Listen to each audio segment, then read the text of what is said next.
ए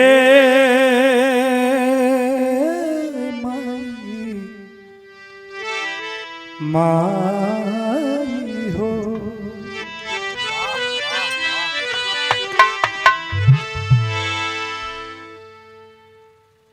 ओम जयंती मंगला काली भद्रकाली कपालिनी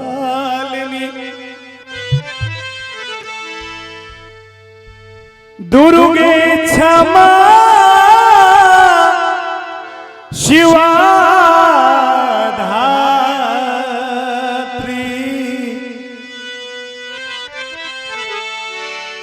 स्वाहा स्वदा नमस्तुते।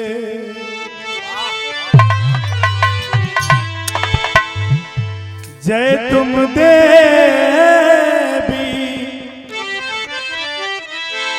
चामुंडे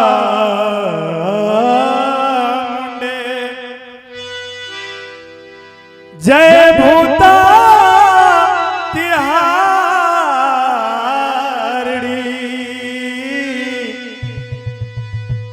जय सर्वागते देवी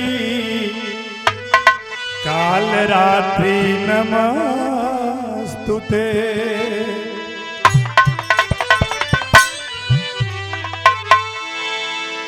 ओम जयंती मंगला काली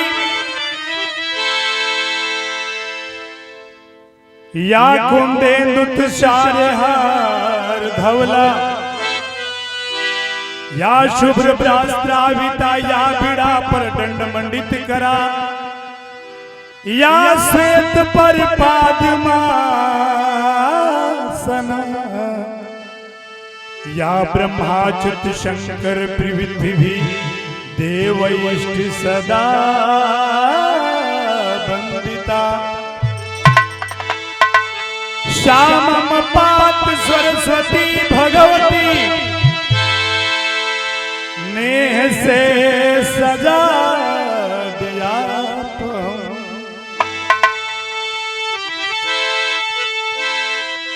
गोरु गोविंद दो खड़े ताको लागू पाए बलहारी गुरुआ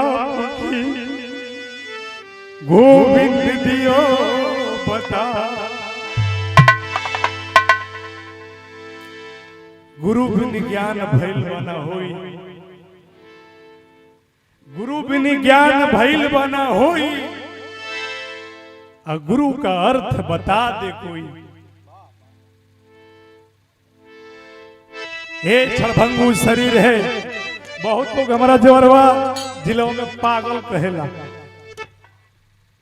अरे जिसमें तुम लगे हो उसमें हम नहीं है और जिसमें हम है उसमें तुम नहीं हो। जब ये सिकंदर जाने लगा दुनिया पे राज करने वाला जिसे श्री प्राप्त था, कुछ महात्माओं ने देखा सिकंदर आ रहा है, सब देवताओं खड़ा हो गए और कहे कि सिकंदर आया है। कुछ देवता थे कुछ संत थे, कहे कि सिकंदर आप बलवान हो, कभी कभी हमारे धोतिया फट जाती है, आप स्वर्ग लोक जाएंगे तो मेरा सुई लेते जाना वहां दीजिएगा। सिकंदर ने कहा क्या आप जानते हो कि वहां कोई कुछ लेके जाता नहीं है, फिर भी आप ये बात कह रहे हैं। संतों ने कहा कि यही तो तुम्हें समझाना चाहते हैं, क्यों सबको मारते हो पीटते हो लूटते हो पाटते हो जब कुछ नहीं जाएगा। तब सिकंदर ने कहा था कि जब मेरी अर्थियां जाए तो मेरा दोनों हाथ खोल देना, ताकि दुनिया देखे कि सिकंदर गया तो कुछ भी लेके नहीं गया। तो वही रास्ते पे हम चलते हैं। जरूरी नहीं है कि हमारा महल अटारी बनो। अरे जब हम जन्मे तो जग हंसा, हम जाए तो जग रोए, ये मेरी सिद्धांत है। और बाबा के चरण में, अमा विंध्यवासिनी के शरण में ये जीवन समर्पित बा। राजू के घर बनी, बंगला बनी कि ना बनी, एकर कोनो ठेकान नहीं खे। लेकिन कुल में संत के लिए कोई कपड़ा जरूरी नहीं है, संत अपना विचार होना चाहिए। बड़ी आभार बा रउआ सबके पूरा हमारा जिला जवार के रउआ सब सहयोग करीला, कम से कम आके बैठीला, दिल खुश हो जाला।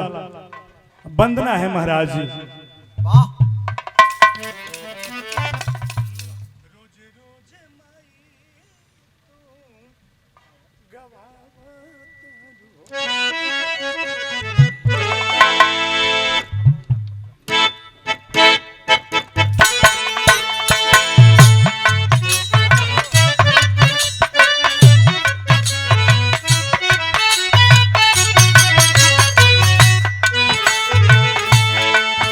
लइका कलश के माई ना हम गावे जानिला, ना बजावे जानिला, ना हमरा कुछ ज्ञान बा।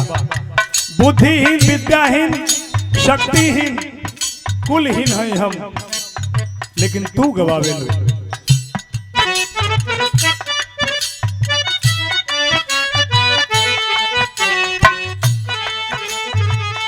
रोज रोज माई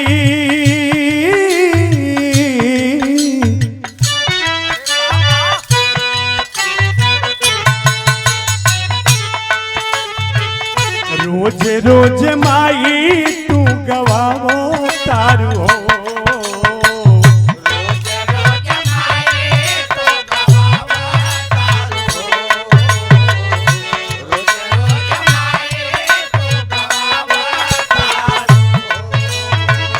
रोज रोज माई तू गवावो तारू हो। रोज रोज माई तू गवावो तारू हो। हे माई आज कहाँ देरिया लगावो तारू हो। हे माई आज कहाँ देरिया लगावो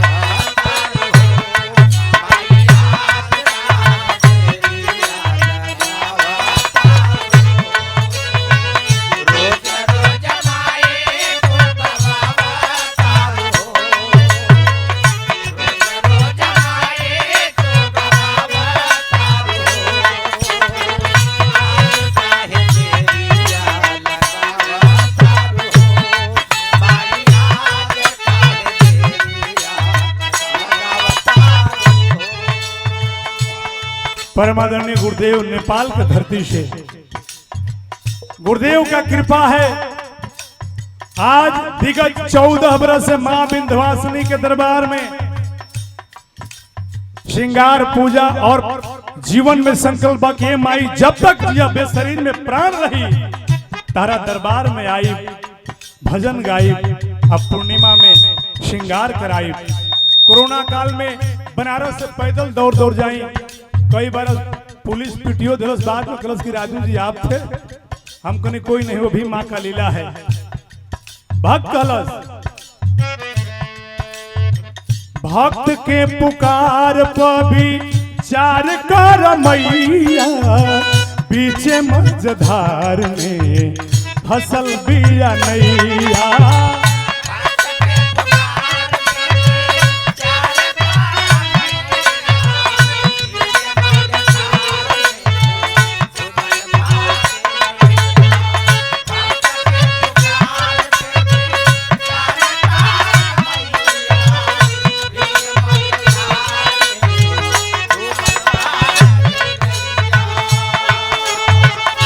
परम आदरणीय रजनीगंधा जी के पिताजी चुनमुन चाचा जी आज कई वर्षों से संपर्क आदरणीय विजय भैया के परिवार से 1997 से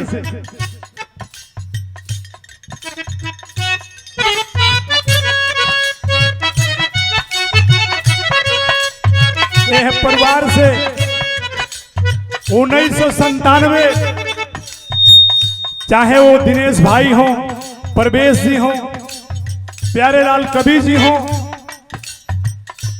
सारे लोग अपने बेटा की तरह मुझे माना है, दुलार प्यार दिया है। इस परिवार का भारी हूं। आज जो तमाम लाल का बोर्ड देखते हैं आप, यहां से लेकर फिल्मी दुनिया तक लाल लगाते हैं लोग, प्यारे लाल, कवि जी, दिनेश लाल, परवेश लाल, खेसारी लाल, प्रमोद लाल, तूफानी लाल, ये हमारे अग्रज का देन है।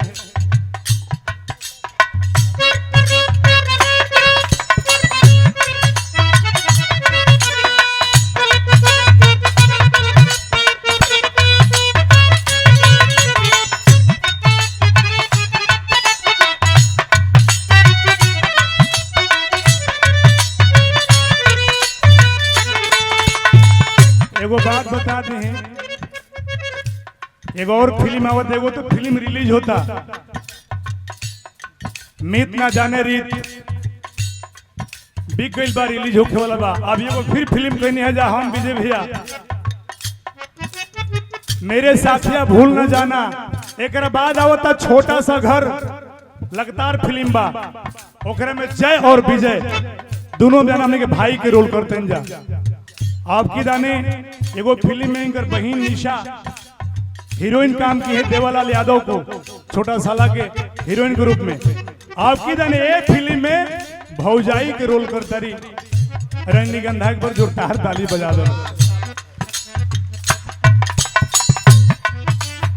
हमारे अनिल भैया मां मुंडेश्वरी रियल होम स्टेट के मालिक, हजारों हजार रुपए पुरस्कार, मटकीपुर पंचायत से अजीत भैया के तरफ से पुरस्कार, रजनीगंधा जी इहो पैसा दिली। हमेशा इनको अपने परिवार की तरह, जे भी कलाकार बा सबकरा का अपना परिवार ऐसा हम समझी ले, कोई भी हो। हाँ, लेकिन जे गलत गावेला गलत, अब सोचिए हमारे यादों का बखान कोई गलत करता है, उसे लायक नहीं करते हम, उस कलाकार को कलाकार नहीं मानते। अब गावो तरह से गाना, हम यादव जी के बेटा है, काटा मार देंगे, उठा देंगे, ये कर देंगे, वो गायक लोग हम गायक ना माने। संगीत वो चीज है कि समाज को जोड़ने का काम करती है, समाज को तोड़ने की नहीं। कोई कहता है हम बाबू साहब का बेटा है, कोई पंडित जी का बेटा है, क्या करके चुमन, अरे नहीं, ऐसे कलाकारों को राजू कभी लायक किया और न करेंगे।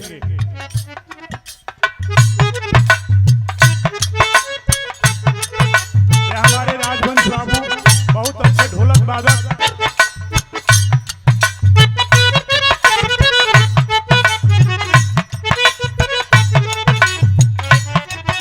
ये हमारे इनसे कई नाता है।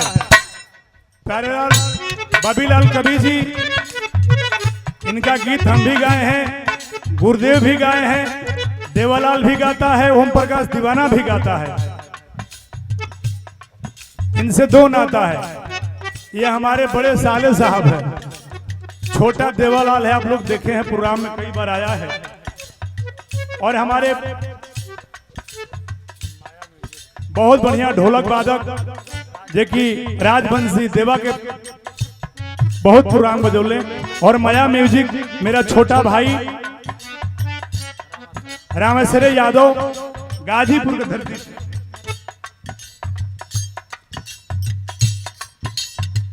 भक्त के पुकार पर भी चार कर मैया, बीच मझधार में फसल बिया नैया।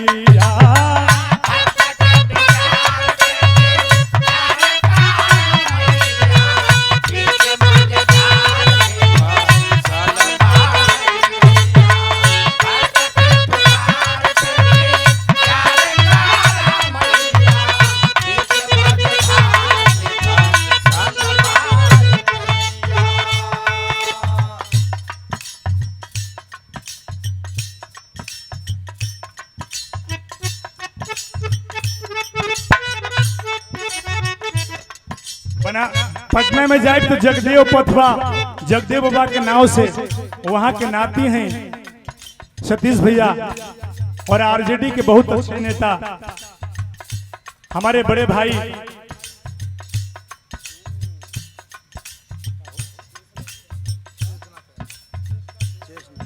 शेषनाथ भैया परसथुआ के धरती से आप लोगों ने हजारों हजार रुपए पुरस्कार दिया, हार्दिक अभिनंदन। हमरो के रहिया बतावो तारू हो,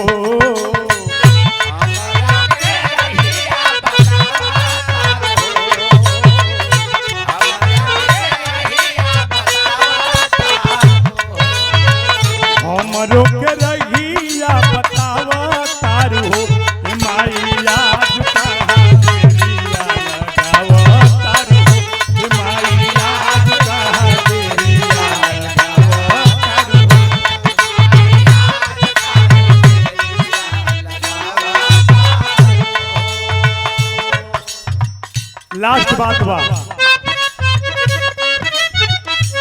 गुरु गणेश माई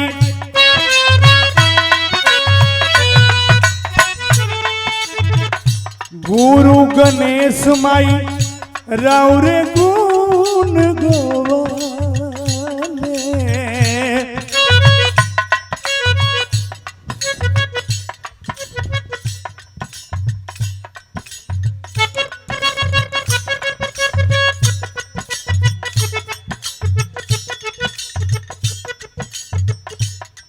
आज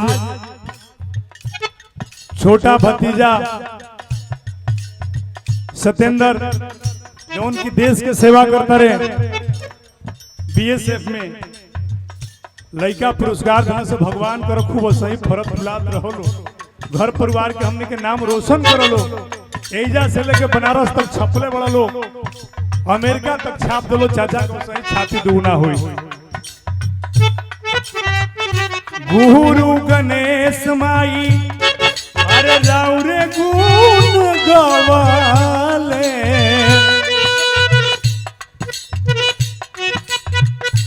राजू बीजलाल माई सिरवा झुकवले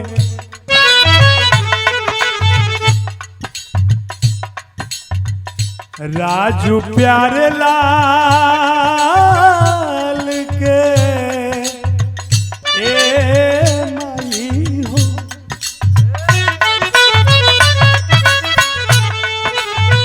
राजू प्यारे लाल के रोआवा तारू हो